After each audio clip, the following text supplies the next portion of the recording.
Hello, I'm Kathleen Nielson, Director of Women's Initiatives for the Gospel Coalition. Here we are in the third session, already well into the story of Nehemiah. Those first two chapters showed us a man of prayer and action as he addressed head-on the crisis in Jerusalem. Now we get to watch Nehemiah spurring his people to action as they start rebuilding Jerusalem's wall. Now, to picture this scene, look around and see huge piles of rubble, heaps of stones, rotted remains of charred wooden gates. It's a tough work site. The words labor and work and repair just keep pounding their way through chapters 3 and 4. The focus of these chapters, though, is not just on the hard work, but on the people doing it. This is an amazing glimpse of the people of God at work. A glimpse that speaks to us as God's people today, even though we occupy a very different place in redemptive history. God has from the beginning been calling out a people for himself who are to have a distinct identity as his people. It's an identity we understand now as the body of Christ. We have put our faith in the one who came and fulfilled all the promises Nehemiah was holding on to. Jesus, the Son of God, came, died bearing our sins, rose again, and now his Spirit lives in us, binds us together as his people from all the nations of the world. As New Testament believers, we can look back to Nehemiah's time and see an unfolding picture of God's people. It's really a glimpse into our own history. Let's make 3 observations about this scene of God's people rebuilding. First of all, it shows the unity of God's people. This is a beautiful picture here in chapter 3 of God's people all together. If you try to read it out loud, it's kind of daunting with all these hard to pronounce Hebrew names that stretch like chain links through the text, but that's the point. Each one of these people who are unknown to us was a known individual, significant enough to be recorded in Holy Scripture, playing his or her part in the work God's people were called to do. Just look through the text, trace all these different names that are repeatedly linked together with the words and next to, and next to. That's part of the point too. They're all next to each other, those of high position, those of low, from all walks of life. The chapter starts out with Eliashib, the high priest, and his brothers building the sheep gate, setting the doors in place. That's impressive in itself, that these religious leaders are there doing construction, first in line, not too spiritual to get their hands dirty, in there with the goldsmiths and merchants and perfumers and probably a lot of farmer types.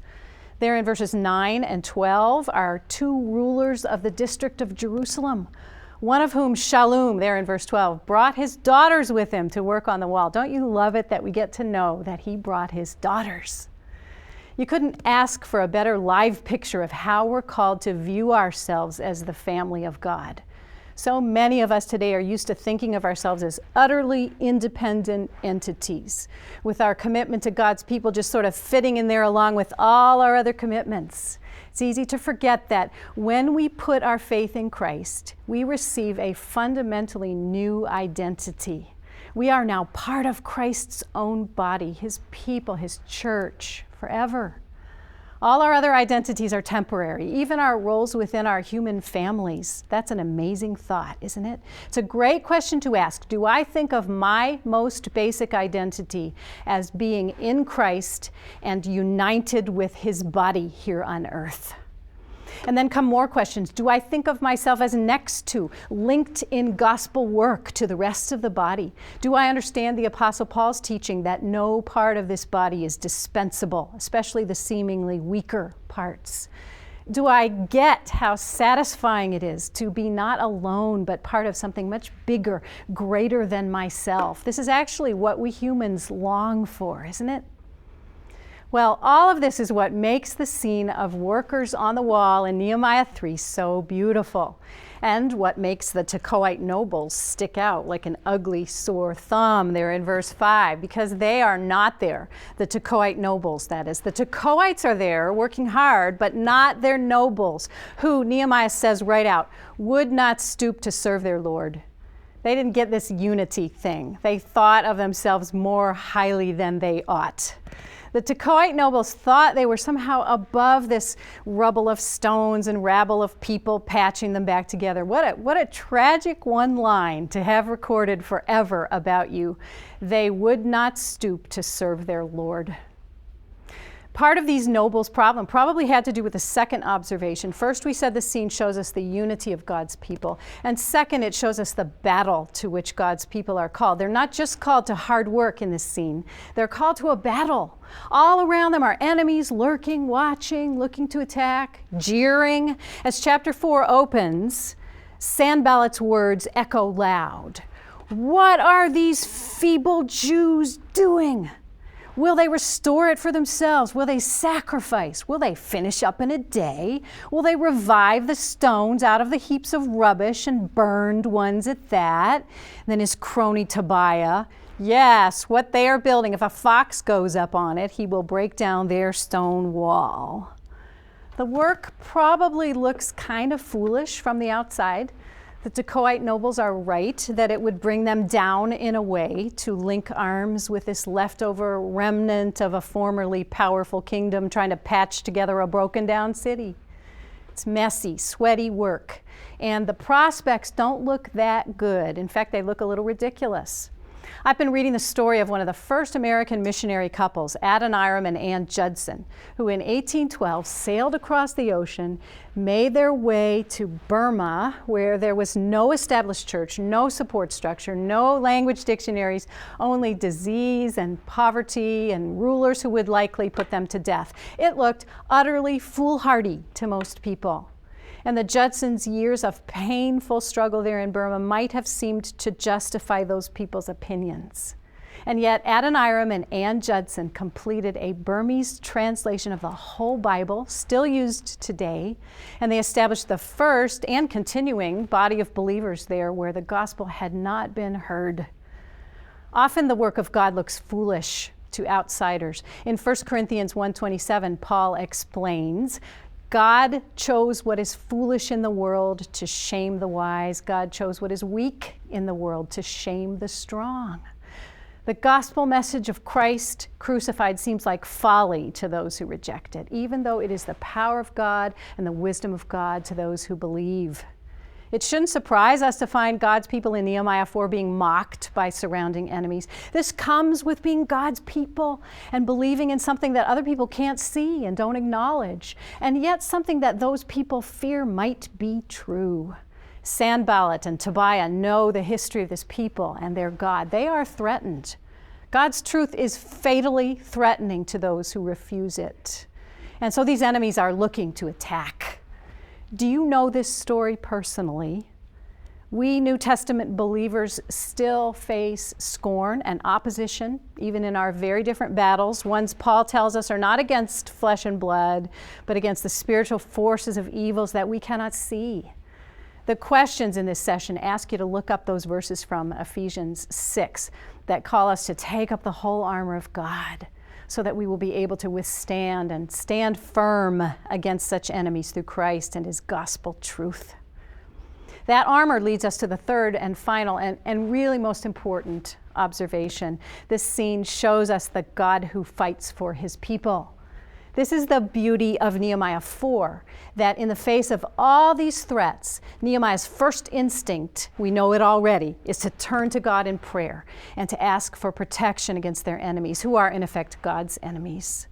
Nehemiah didn't just pray. In that famous verse 9, he reports, "We prayed to our God and set a guard." Faith and action go together. Nehemiah is a great example of how valiant works do indeed grow out of great faith. Or if we want to say it the other way around, how great faith produces valiant works.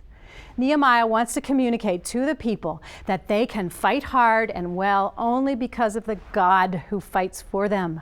They're depending in faith upon the Lord God. Remember the Lord, Nehemiah tells them, verse 14. Remember the Lord who is great and awesome.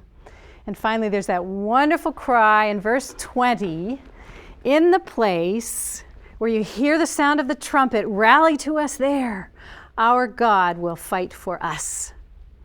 As we go away with that last cry echoing in our minds, Perhaps we should hear not only the promise that our God will fight for us, maybe we should change the verb tense. Our God has fought for us. He was willing to stoop down low to do it. On the cross, the Son of God himself faced and conquered sin and death. According to Colossians 2:15, God there disarmed the rulers and authorities and put them to open shame, triumphing over them in Christ. Our faith can rest in the truth that in Jesus Christ, God has fought for us. And out of that kind of faith, in that kind of God, will come strength to fight the hardest battles of all kinds to the very end. So, what should we take away from this scene of God's people rebuilding Jerusalem's walls? Tomorrow morning when you get up, what difference might this story make as you carry it with you? First, I hope you won't be able to feel alone when you wake up.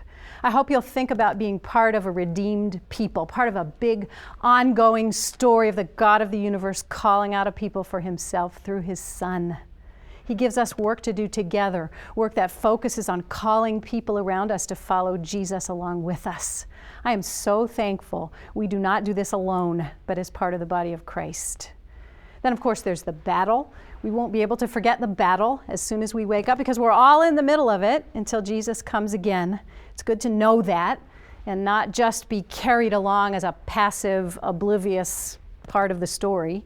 It's good to start our day putting on that spiritual armor and readying ourselves for whatever comes as we're clear about who Christ is and who we are. We'll have to get ready to stoop down, even appear foolish. What will that mean at work for you tomorrow? Or as you chat with a friend and have a chance to talk about your faith in Christ? Or maybe as you have the opportunity to work alongside some people from church that you might not normally spend time with. The battle takes all kinds of forms.